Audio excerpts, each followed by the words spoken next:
मैत्री भावनो पवित्र झरणो मुझ हैया मावया करे शुभ थाए आ सकल विश्वनो एवी भावना नित्य रहे गुण थी भरेला गुणी जन जोई हैयो मारो नृत्य करे पाश प्रभु ना पुनीत चरण मां मुझ जीवन अर्घ्य रहे अहो अहो श्री सदे गुरु करुणा से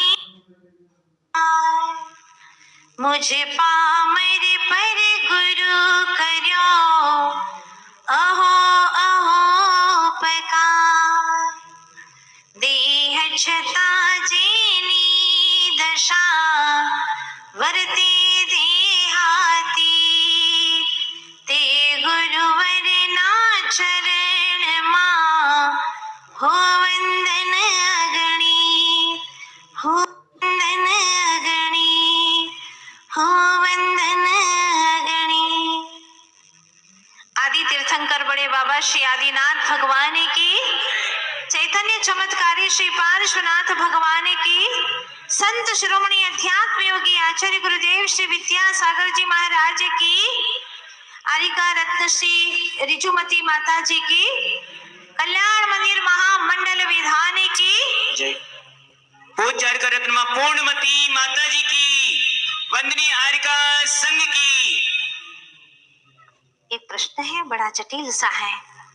व्यक्ति के पास में बल हो तो उसको बलवान कहा जाता है, धन हो तो धनवान कहा जाता है, बुद्धि हो तो बुद्धिमान कहा जाता है, वेद ज्ञान हो तो ज्ञानवान कहा जाता है, तप है तो तपस्वी कहा जाता है। पर प्रश्न ये है कि उसके पास में क्या हो जिससे उसको सुख, कैसे हो, सुखी हो? अरे सब मस्त है, अंदर की बात क्या हाल कहे, बेहाल है, बहुत कष्ट में, बड़े पीड़ा में है। क्या धन होने से मात्र व्यक्ति सुखी हो जाता है? नहीं, लेकिन आपकी मान्यता तो है ये इनके किसी भी प्रकार से जैसे तैसे कैसे भी हाय पैसे आ जाए बस हम सुखी हो जाएंगे। आज लोगों ने ये मान्यता बना रखी है कि हमारे पास में पैसा आ गया तो हम बड़े सुखी हो जाएंगे, पर सच क्या है आज आपको बताना चाहती हूँ। धन दौलत भी है लेकिन अपने परिणामों की पवित्रता नहीं है तो व्यक्ति कभी सुखी नहीं हो सकता। भेद ज्ञान नहीं है, सही तत्व का ज्ञान नहीं है तो वो कभी सच्चा सुखी हो ही नहीं सकता। एक बात कहना चाहती हूँ कि अमीर होने के लिए कण कण संचय करना पड़ता है, अमीर होने के लिए कण कण संचय करना पड़ता है, पर अमर होने के लिए कण कण बांटना पड़ता है। अगर अमर होना है तो कण कण को बांट दो, छोड़ दो, उसे छूटता नहीं है, उसको संभाल करके रखते हैं। पता नहीं भविष्य में काम आ गया, पड़ गया तो तुमने तुम्हारा भविष्य देखा है, वर्तमान में जियो, बड़े आनंद से जियो। हाँ ठीक है, अगर गृहस्थ में हो तो थोड़ा बहुत सोच करके, लेकिन व्यक्ति ये सोचता है कहीं बीमार पड़ गया, 50 लाख लग गया, करोड़ लग गया तो क्या करूंगा, पहले से ही सोच बना करके रखता है और यही सोच को बीमारी तक ले जाती है। तो हमारे जीवन में हमने देखा है, ना धन न परिवार न ही प्रसिद्धि कोई हमारे जीवन में सुख के कारण नहीं है। स्वपर तत्व का भेद विज्ञान, आचार्य भगवान कहते हैं तुमने जैसे तैसे करके पैसे भी पा लिए। आज लोगों को पैसे प्राप्त करने के कई साधन हैं, कई मार्ग हैं, लेकिन छोड़ने के लिए तो दान और त्याग ही है, इसके सिवा और कुछ नहीं है। आचार्य भगवान रेणसार ग्रंथराज में एक श्लोक कहते हैं, जीर्णोद्धार पैठा जिन पूजा तिथ वंदन वसेन धनम जो भुंजई सो भुंजई, जो भुंजई सो भुंजई जिण तिठम नरय गए दुखम।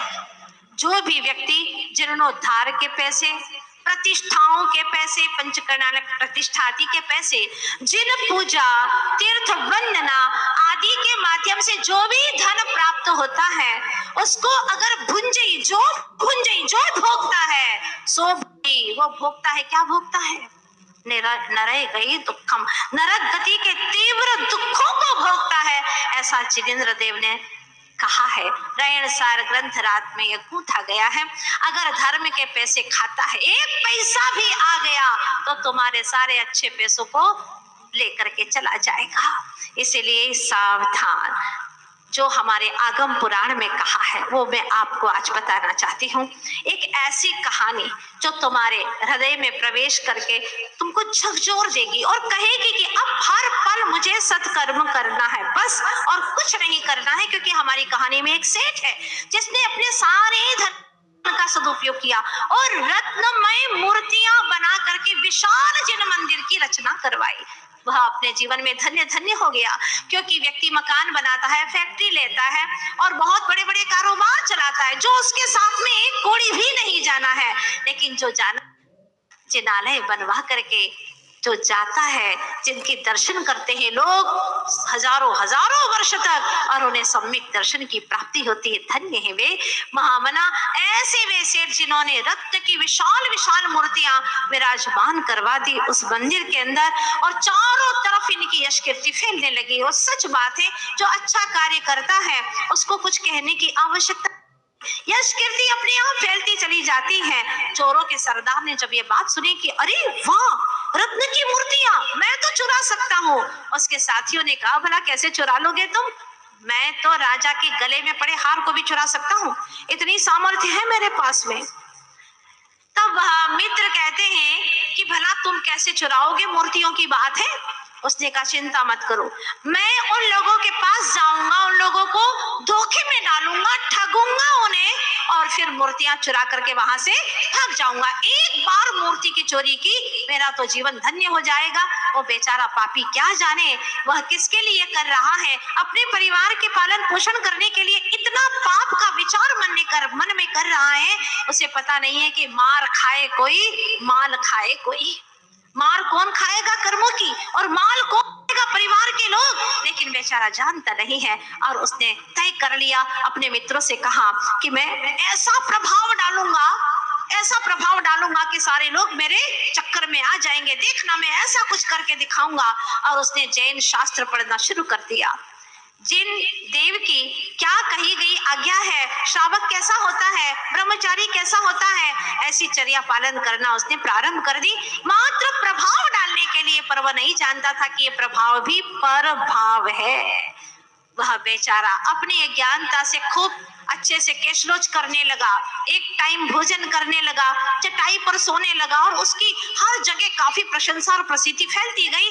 बड़ा अच्छा प्रवचन करने लगा, क्योंकि आजकल बहुत सारे ऐसे भी स्पीकर हो गए हैं कि जो मोटिवेशन करते हैं और आपको सिखा देते हैं कि कैसे बोलना चाहिए, हाँ, लाइफ स्टाइल कैसी होना चाहिए, हेयर स्टाइल कैसी होना चाहिए, हाँ, कैसी कैसी अपनी ड्रेसेस होना चाहिए, सारी स्टाइल आप सीख जाएंगे।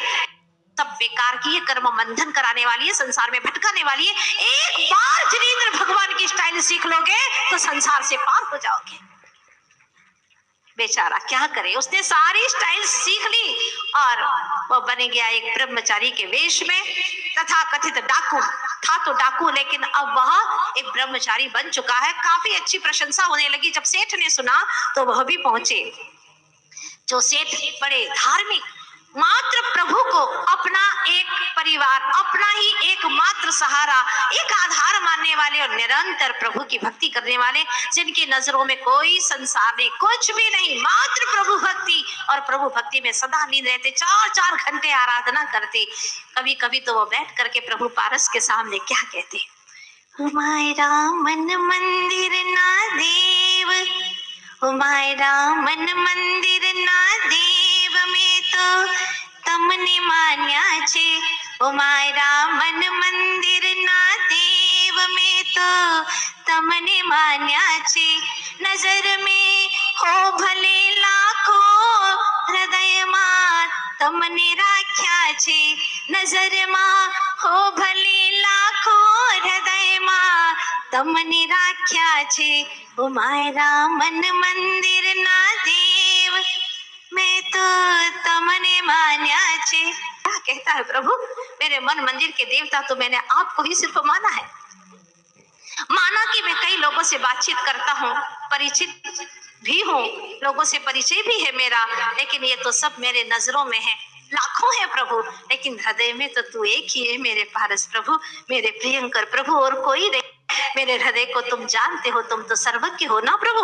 बस प्रभु की भक्ति करते एक दिन सोचा कि ऐसे विशेष ब्रह्मचारी को मैं भी अपने नगर में लाऊं, धर्म के प्रभाव ना हो। और वो चले गए उनके पास में, कहा ब्रह्मचारी जी हमारे नगर में भी आइए।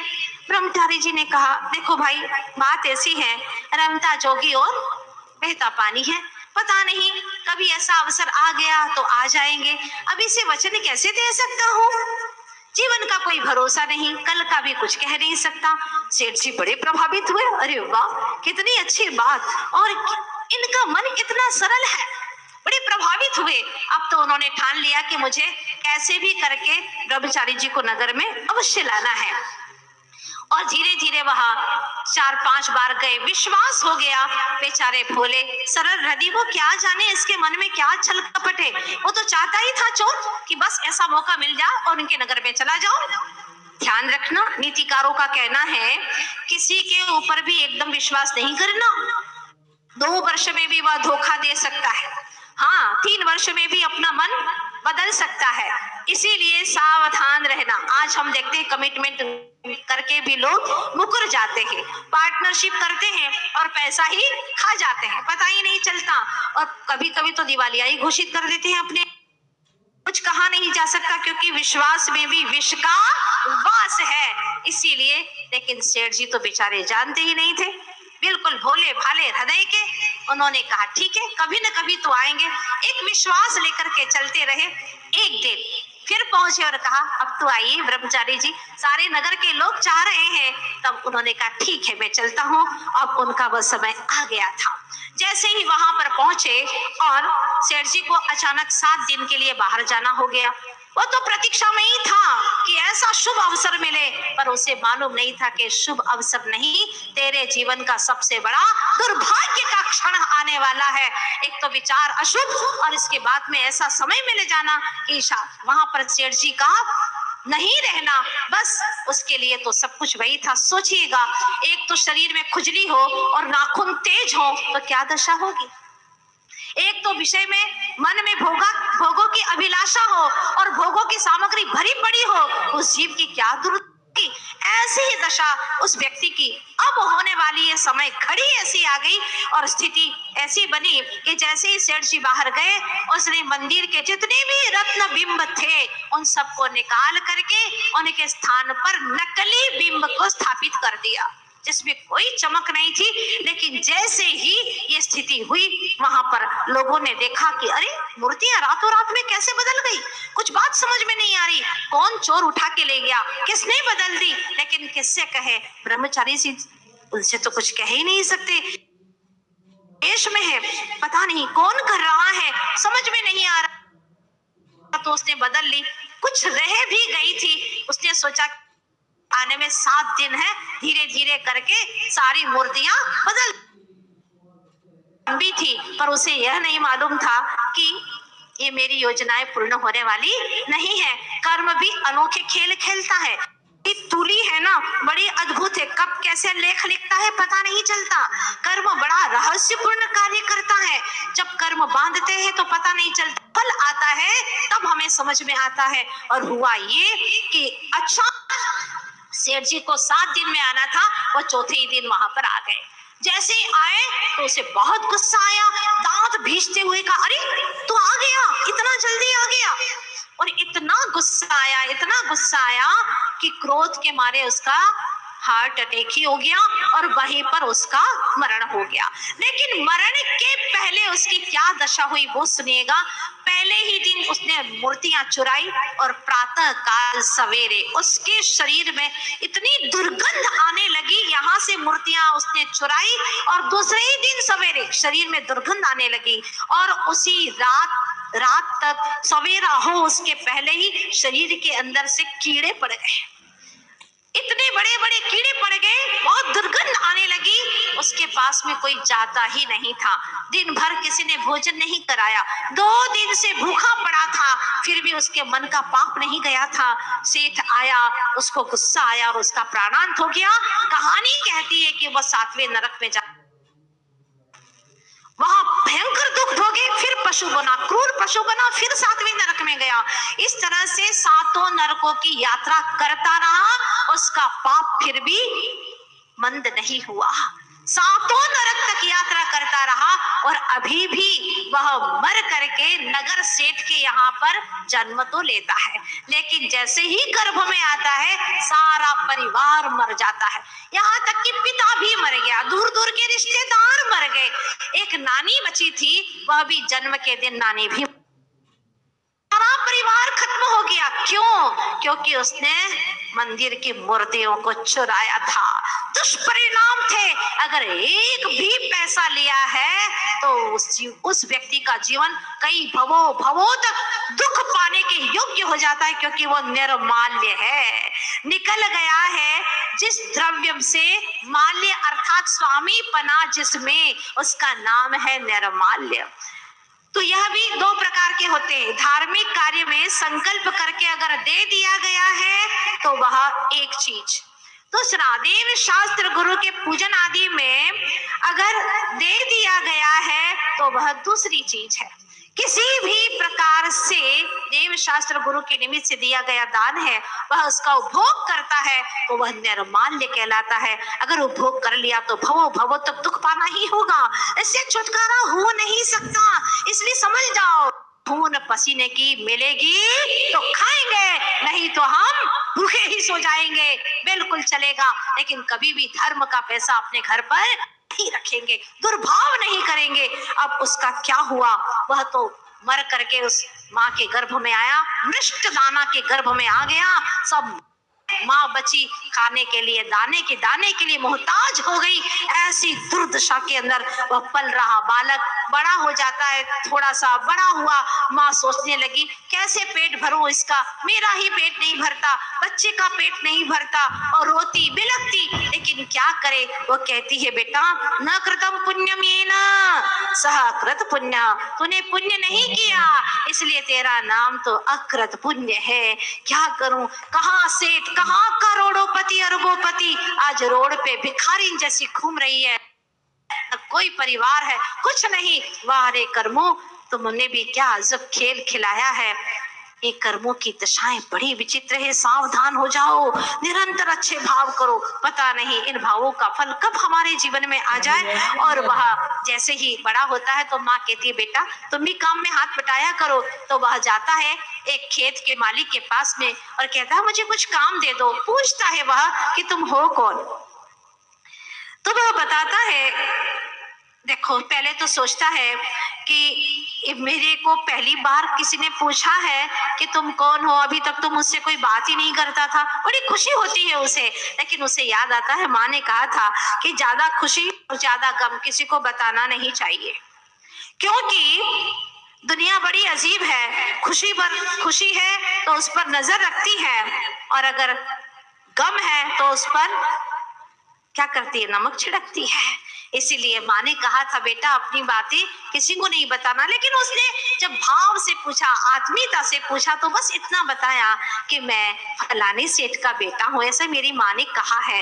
वो सोचता है ओहो उसका बेटा, जिस सेठ के यहाँ मैं नौकर था कभी, आज मैं सेठ हो गया हूँ, और मेरा सेठ ऐसी दुर्दशा में जी रहा उसका बेटा, क्या करूं। उसको 2 स्वर्ण की अशर्फी देता है, लेकिन उसके हाथ में जाते ही जलते हुए अंगारे बन जाते हैं। क्या पाप की तीव्र दशा है। तब वह सोचता है अरे ये क्या हो गया। वो रोता है, सेठ जी आपने मुझे ऐसे अंगारे क्यों दिए। सेठ जी सोचते हैं बेटा मैंने तुझे तो कुछ नहीं दिया, अंगारा मैंने तो स्वर्ण की अशर्फी दी है, लेकिन पाप कर्म से ऐसी दुर्दशा हो रही है। तब उसने फिर करुणा करके बहुत सारे चने झोली में भर दिए। दौड़ता हुआ खुश होकर के जाता, माँ मैंने आज बहुत सारे चने कमाए हैं, देखो देखो माँ। और माँ जैसे ही देखती है तो झोली के अंदर 2-4 दाने शेष बचे थे, क्योंकि छेद था तो सारे चने भी गिर गए थे। क्या कहूँ, जब पुण्य में छेद होता है तो कुछ भी नहीं मिलता। आप बड़े सौभाग्यशाली हैं जो भगवान की भक्ति करने का और जिनेंद्र देव के तत्व की देशना श्रवण करने का हमारे गुरुवर आचार्य श्री विद्यासागर जी महाराज ने हमें जो भी समझाया है उसे आप तक पहुंचाने का आप लोगों ने अवसर प्राप्त किया है। प्रत्येक समय परिणामों को शुभ रखो, पवित्र रखो, पता नहीं कब कैसा अवसर आ जाए। कल आपने सुना था कुंद कुंद स्वामी कहते हैं ना कि जो विषय कषाय में अपने चित्त को रखता है दुस्सुधि तो चित्त, और जो हमेशा दुष्ट गोष्ठियों में अपने मन को लगाता है वह सब अशुभ उपयोगी है। लेकिन जो जान दी जिणिंदे पेच्छदी सिद्धे तहे वणगारे जीवे सो वो जस सो वह सुहो, वह शुभ उपयोगी माना जाता है। जिसके परिणाम के अंदर जीवों के प्रति दया है, अनुकंपा है, धन्य है ऐसे कुंद कुंद स्वामी जो हमें अंतर की बात बताते हैं। भाई अशुभ उपयोगी मत बन, शुभोपयोग की ओर आ जा। तो आज इस कहानी को मैं यहीं स्थगित करती हूँ, क्योंकि माँ ने सोच लिया है मुझे इस नगरी में नहीं रहना। सब लोगों को पता चल गया है यहाँ कैसे रहूं, और वह भोगावती नगरी को छोड़ करके आगे की नगरी की ओर चल देती है। आप लोग भी चलिएगा साथ साथ में, मिलते हैं माँ कहाँ तक पहुंचती है, देखते हैं ये कहानी। तकदीर से लड़ाई इंसान की, ये कहानी है जी आगम पुराण की। तकदीर से लड़ाई किसकी, गाइए। तकदीर से लड़ाई इंसान की, ये कहानी है जी।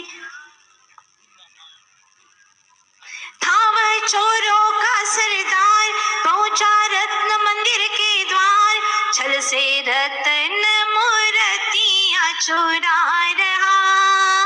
हुआ पापोदय से कोड़, तन में लटे पड़ी सब और, मर के गति पाई नरक पशु नाम की।